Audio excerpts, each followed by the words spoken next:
Hello, welcome to the channel. Today, I want to talk about the word Gweilmui, which translates to ghost sister, not devil sister in Cantonese. But it can refer to ghost woman or girl, even though in Cantonese, woman is Loyan and girl is Lojai. Now, let's just be clear. I do not use this word to refer to anyone, even though I have been called Gweilmui before, and I will explain why in a moment. Okay, let's get started. The Cantonese word for devil is mogwai.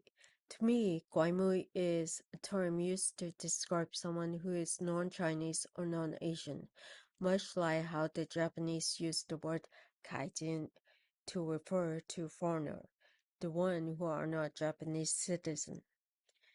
Even individuals from mainland China or Hong Kong, regardless of whether they have European ancestry, some people might still call them Gweilmui or Gweilo if they come across as particularly Western, especially British. That could mean they act or think in ways that reflect Western value or habits.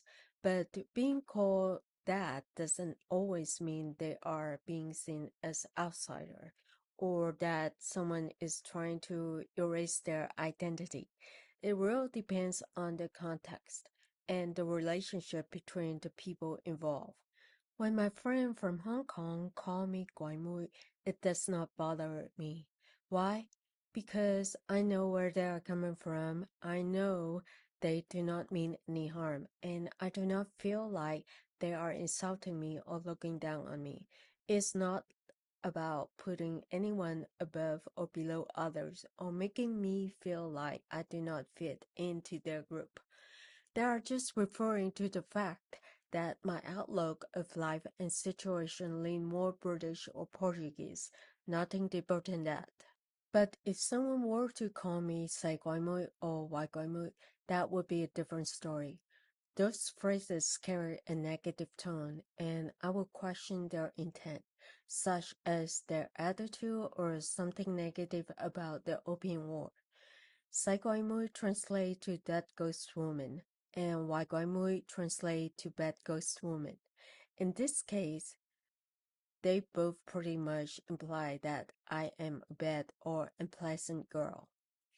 On the other hand, if someone called me Ho Guaimui, I would say to myself, okay, that's cool, because in this context, it just means good girl, even though the word guai is still there. It's also important to note that the word guai has a different meaning when used in a horror movies or TV show compared to its use in the term guaimui.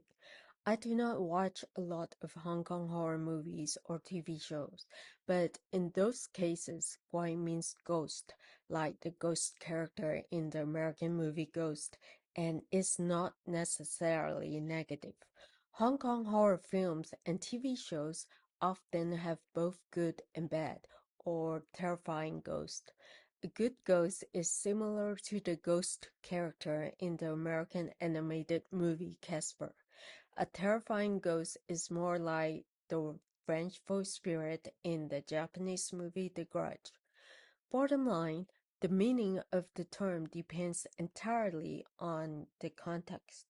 Pay attention to how it is used and how people react when it is used. But above all, I recommend avoiding using the term, both because of its literal translation and its potential implication depending on the situation. Okay, that's all for now. Until next time. Goodbye.